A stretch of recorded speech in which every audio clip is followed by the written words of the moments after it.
जी अस्सलाम वालेकुम भाईजान, की हाल है? ठीक ठाक हो? खरीत जे? लो जी भाईजान माशाल्लाह तकरीबन ना कोई 22 पीसा ना पैकेज है, 22 पीसा ना पैकेज है। 550 रुपये पर। अपनी लोकेशन है सराय आलमगीर जेलम। ठीक है जी, सराय आलमगीर जेलम है। नंबर नोट कर लो जी 0307 1539 639। कॉल एंड व्हाट्सअप कार्गो आल पाकिस्तान। ठीक है जी, 550 रुपये पर पैकेज है। लो जी सर, ए माशाल्लाह गोल्डन पीस जे चेक करो, सारे नवे परांच ने ते पट्ठियां पट्ठे ने। पहली टेढ़ी सी, दूसरा गोल्डन। लो जी माशाल्लाह डैडी गोल्डन पीस है चिट्टिया कांटियां च। लो जी चेक करो जी, डैडी पीस जे जनाब, चेक करिए आयो जे। अपनी लोकेशन सराय आलमगीर जेलम जे। लो जी जनाब चेक करो जी,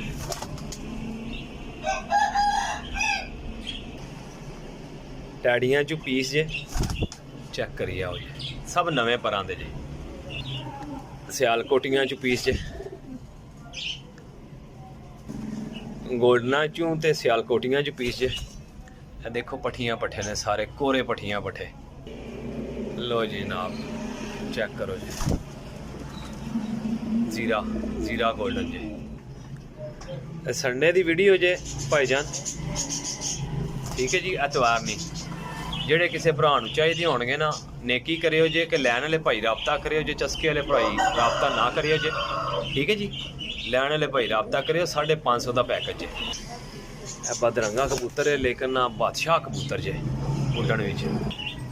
वेखो जी टैडी पट्ठा। लो हाँ जनाब सलारा टैडी पट्ठा जी। 79 वालियां विचों मादी जे, चेक करो जी। सियालकोटियां चू मादी है माशाल्लाह जी, बड़ी अच्छी मादी है।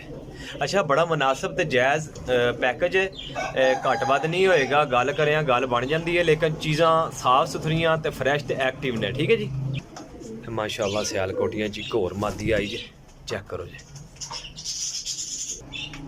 लाखियां च पट्ठा आया जे। लो जनाब चेक करो जी, सियालकोटियां च मादी आई जे। लो जनाब पट्ठी आली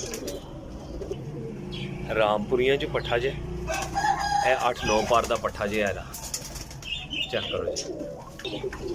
लो जनाब चेक करो जी। लो जी भाईजान ए पैकेज सी। लो जनाब माशा